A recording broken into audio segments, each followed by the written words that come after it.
Hello everyone, आप सभी का हार्दिक स्वागत है मेरे इस YouTube channel sky music education में।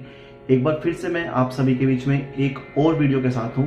जैसा कि आपने देखा होगा मेरी लास्ट वीडियो के अंदर मैंने राग के परिचय के बारे में बता रखा है और आज भी मैं राग के परिचय का आगे का जो भाग है वो बताने वाला हूँ।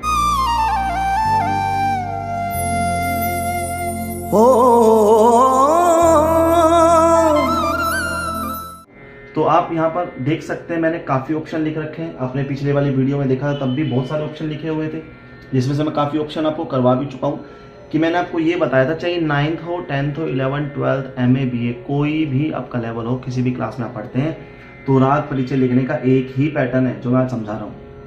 राग परिचय आपको लिखना है तो उसके अंदर जितने भी हेडिंग्स हैं ये सभी सेम होंगी, ये सभी की सभी सेम होंगी, एक जैसी होंगी।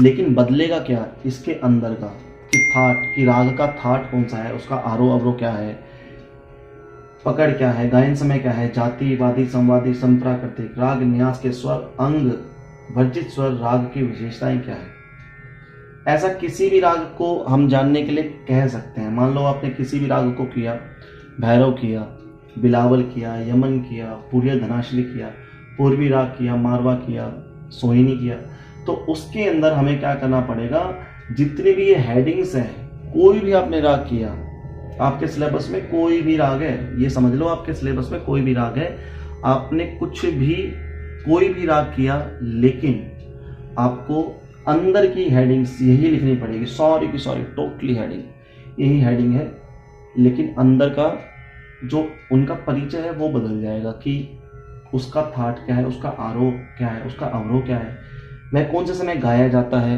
वादी क्या है, संवादी क्या है, उसकी जाति क्या है, राग की जाति क्या है। लेकिन इन सब को जानना आपको जरूरी है, इन सब को जानना बहुत जरूरी है। ये सब लिखने से पहले आपको पता होना चाहिए कि जो मैं लिख रहा हूँ वो क्या है, जो मैं जान रहा हूँ वो क्या है, कि थाट क्या है, आरोह क्या है, अवरोह क्या है, पकड़ क्या है, गायन समय क्या है, जाति वादी संवादी संप्राकृतिक, राग न्यास के स्वर, अंग, वर्जित स्वर और राग की विशेषताएं क्या है, इनका मतलब क्या है। आपके सिलेबस में कोई भी राग आया, ठीक है, आपने उस राग के हेडिंग तो लिख भी दिया, उनको रट भी लिया, याद भी कर लिया, लेकिन समझना बहुत जरूरी है। रट कर लिखना और एक समझ कर लिखना कि हम कर क्या रहे हैं, किस प्रकार से हर राग के बीच में हम अंतर ढूंढें, कैसे अलग करें, कैसे क्लैरिफाई करें, कैसे उसको आइडेंटिफाई करें, कैसे अलग करें। मैं आपको पहले बता चुका हूँ थाट, आरोह, अवरोह, पकड़, गायन समय, ये आपको मैं समझा चुका हूँ। यहाँ पर हमने समझ लिया था कि थाट क्या है। थाट राग का जन्मदाता है, मतलब राग का जन्म थाट से होता है। यहाँ पर बताना चाहूंगा मैं आरोह में। आरोह क्या है, जब हम असेंडिंग ऑर्डर में काम करते हैं, किसी भी गाने को गा रहे हैं, असेंडिंग ऑर्डर चल रहा है, सा रे गा मा पा धा नी सा, जब स्वर नीचे से ऊपर की ओर जा रहा है, जब स्वर नीचे से ऊपर की ओर गाए जाते हैं तो उसको आरोह कहते हैं। अवरोह मैंने बता दिया था, सा नी धा पा मा गा रे सा। अगर आपने मेरी लास्ट वीडियो नहीं देखी है तो मैं ऊपर आई बटन के अंदर लिंक डाल देता हूँ। इस आई बटन के ऊपर जो आपको दिखाई दे रहा है, इसके ऊपर क्लिक करते के साथ ही आप उस वीडियो में पहुंच जाएंगे कि मैंने आपको पहले क्या क्या बताया। अब हम आगे का जानते हैं कि आगे कौन कौन सी हेडिंग आपको यहाँ पर समझाने वाला हूँ। तो यहाँ पर मैं आपको समझाने वाला हूँ आगे जाति, वादी, संवादी, संप्राकृतिक, राग न्यास के स्वर, अंग, वर्जित स्वर, राग की विशेषताएं। तो चलिए चलते हैं हेडिंग की ओर। यहाँ पर आप समझ लीजिए कि वर्जित स्वर होता क्या है। जैसे कि मैंने लिख दिया है वर्जित स्वर। वर्जित स्वर क्या चीज होती है, पहले वर्जित का मतलब समझ लो। वर्जित का मतलब होता है मना। यदि मान लो किसी गेट के बाहर लिखा है, किसी दरवाजे के बाहर लिखा है, किसी कमरे के बाहर लिखा है कि इस कमरे में आना वर्जित है, इसका मतलब है कि उस कमरे में जाना मना है। धूम्रपान वर्जित है, मतलब धूम्रपान यहां नहीं कर सकते आप।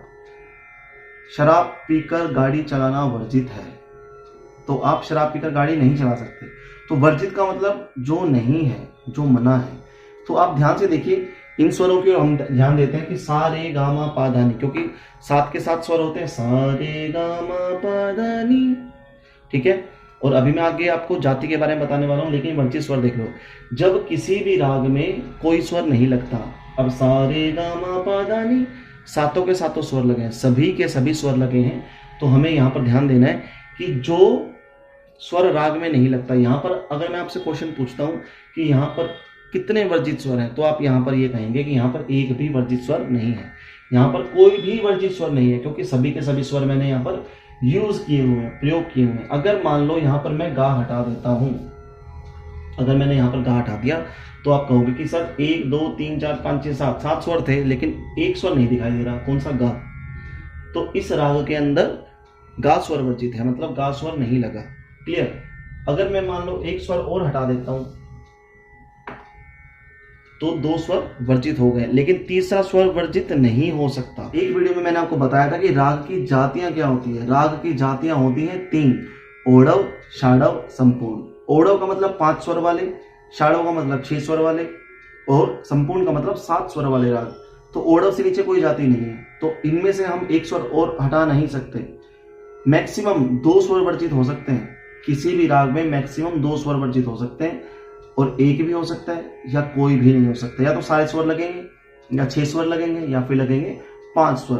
तो यहाँ पर मैं आपको फिर से बताना चाहता हूँ कि सारे मा पा नी, इनमें से 2 स्वर वर्जित है। यहाँ पर 2 स्वर वर्जित किए गए हैं, गा और धा स्वर वर्जित है। तो वर्जित का मतलब होता है कि जो स्वर राग में नहीं लगता, जो स्वर राग में नहीं लगता उसको हम वर्जित स्वर कहते हैं। ठीक है, ये पॉइंट क्लियर है?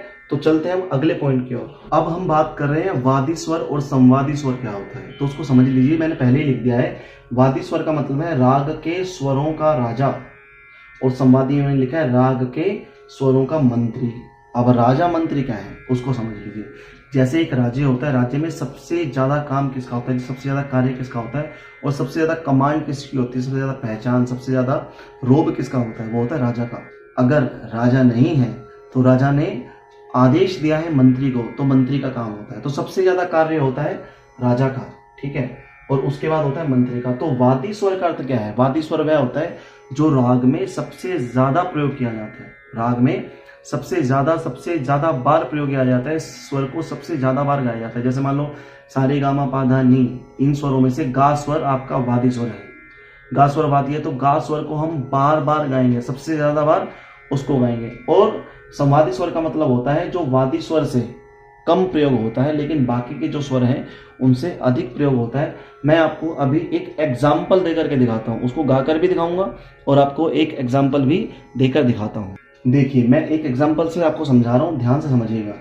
हमारे पास 7 स्वर है, सा रे गा मा पा धा नी, सा रे गा मा पा धा नी, सा नी धा पा मा गा रे सा। ठीक है, सारे गामा पा धा नी। इनमें से मैंने क्या बताया था, वादी स्वर सबसे ज्यादा गाया जाता है। यहाँ पर हमने गा को वादी माना है और धा को संवादी माना है, तो यहाँ पर वादी स्वर तो गा है, संवादी धा है। तो वादी क्या है? जो राग में लगने वाले जितने भी स्वर है उनका राजा है, ठीक है, और संवादी राग में जितने भी स्वर लगे हैं उनका मंत्री है। तो अब सुन लीजिए राजा मंत्री क्या चीज है। मैंने आपको ये बताया था कि वादी स्वर राग में लगने वाले स्वरों का राजा होता है, और संवादी स्वर राग में सभी लगने वाले जितने भी स्वर हैं उनका मंत्री होता है। मतलब वादी का काम सबसे ज्यादा होता है। जो स्वर राग में बार बार गाया जाता है, जो स्वर राग में सबसे ज्यादा बार गाया जाता है उसको हम कहते हैं वादी। और जो संवादी स्वर होता है वो वादी से तो कम गाया जाता है, क्योंकि मंत्री है ये, तो वादी से कम। तो संवादी स्वर वादी से कम गाया जाता है, लेकिन बाकी के जो स्वर हैं 1 2 3 4 5, जरूरी नहीं है कि संपूर्ण राग का ये समझा रहा हूँ आपको षाढ़व जाति का राग भी समझा सकता हूँ, और ओढ़व जाति का राग भी, उसके अंदर भी वादी संवादी होते हैं, सब में होते हैं। ठीक है, तो अभी हमारे पास बाकी इनके अलावा जो बच गए हैं वो 5 स्वर हैं। ठीक है, बाकी जो बच गए हैं सारे मा पा नी। और वादी संवादी के बारे में मैं एक और वीडियो बना चुका हूँ जिसको मैंने समझाया भी अच्छे से, आप समझ लेना। यहाँ पर वादी संवादी का मतलब ये होगा गा स्वर को सबसे ज्यादा बार गाया जाएगा। वादी संवादी कोई भी हो सकता है, लेकिन कैसे डिसाइड होता है वादी संवादी वो भी आपको बताता हूँ। वादी स्वर जो सबसे ज्यादा गाया जाता है, संवादी जो वादी से तो कम, लेकिन बाकी जो स्वर हैं उनसे अधिक। अब जो ये स्वर बच गए, ये जितने भी स्वर बच गए वादी संवादी को छोड़कर, इनको हम कहते हैं अनुवादी स्वर। इनको हम क्या कहते हैं? अनुवादी स्वर। वादी संवादी, बाकी जो बच गए अनुवादी। अब वादी संवादी जब भी बनेंगे तो वादी और संवादी में कम से कम 3 से 4 स्वरों का गैप होगा, 3 से 4 स्वरों का गैप। अगर वादी गा स्वर है, गंधार है, तो संवादी धा हो सकता है और नी हो सकता है। तो ऐसा नहीं हो सकता कि वादी अगर गा है तो समवादी माँ हो जाएगा या पा हो जाएगा।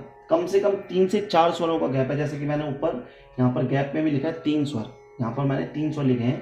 तो वादी और समवादी के बीच में 3 स्वरों का गैप होता है। कई बार क्या होता है कि रे को वादी कहते हैं, तो रे के अगर वादी है तो माँ नहीं हो सकता समवादी।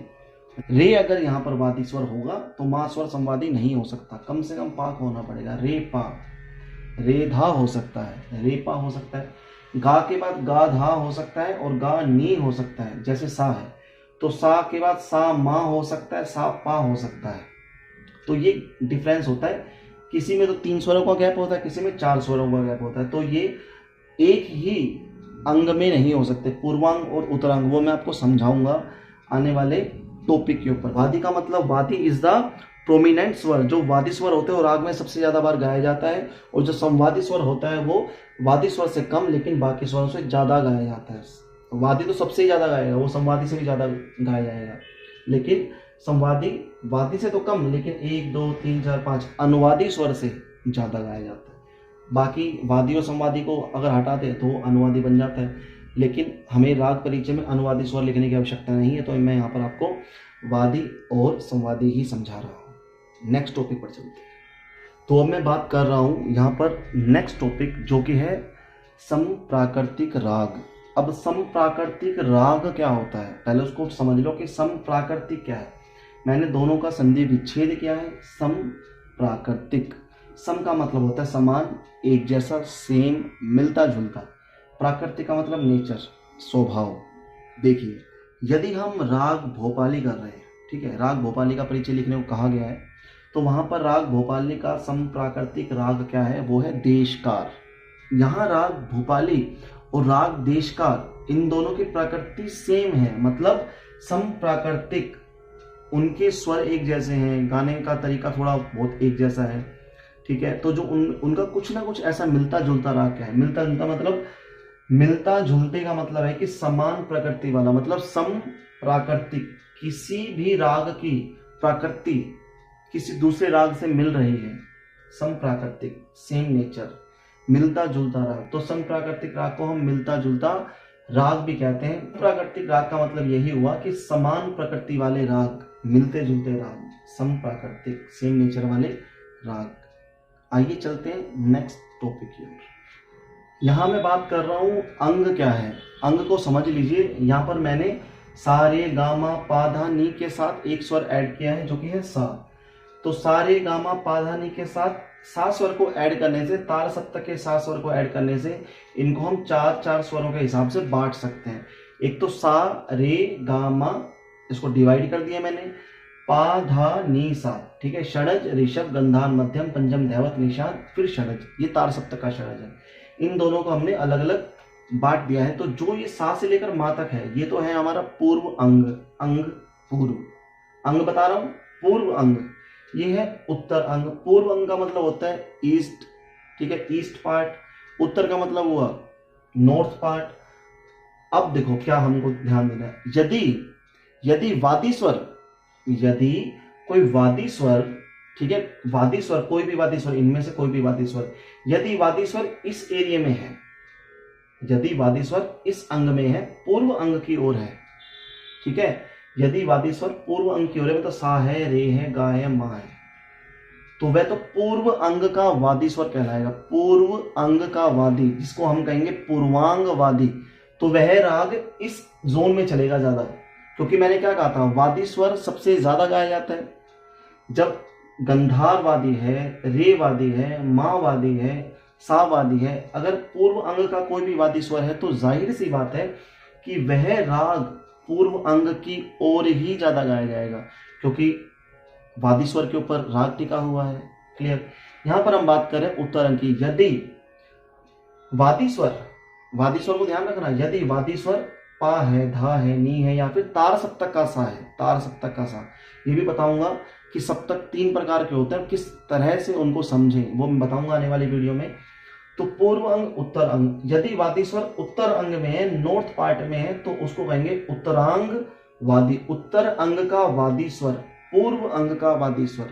उत्तरांग में, उत्तरांग का वादी स्वर कैसे पहचाने कि उत्तरांग अंग का वादी स्वर है, धा है, तो धा उत्तर के अंग में, तो उत्तर अंग का वादी स्वर जो भी होगा तो धा की तरफ, उत्तर की तरफ चलेगा ये सारा जो भी रूप है, क्योंकि वादी स्वर सबसे ज्यादा गाया जाएगा यहाँ पर धा है।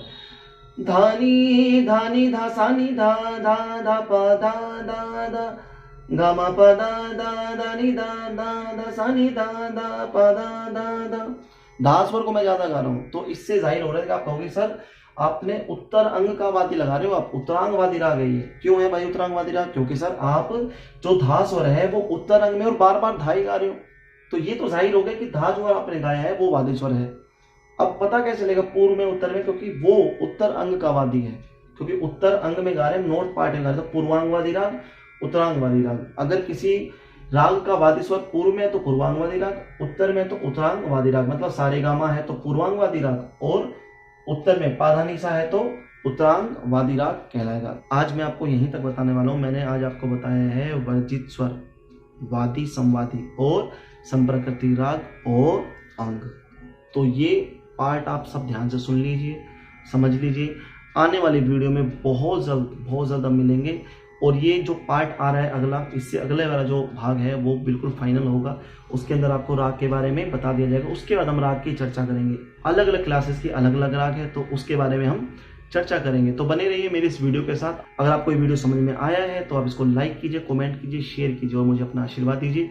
अगर आपने अभी तक मेरे इस यूट्यूब चैनल को सब्सक्राइब नहीं किया है तो आप मेरे चैनल को सब्सक्राइब कर लीजिए और बेल आइकन को भी प्रेस कर लीजिए, ताकि सबसे पहले आपको नोटिफिकेशन मिल जाए। कोई भी आपको वीडियो चाहिए, किसी भी सिलेबस पे, किसी भी टॉपिक पर वीडियो चाहते हैं तो मुझे कमेंट बॉक्स में कमेंट करें, वरना मेरा व्हाट्सएप नंबर जो कि मैंने डिस्क्रिप्शन के अंदर दिया हुआ है वहाँ से देख सकते हैं और मुझे मैसेज कर सकते हैं बेफिक्र। Thank you so much guys, thanks a lot.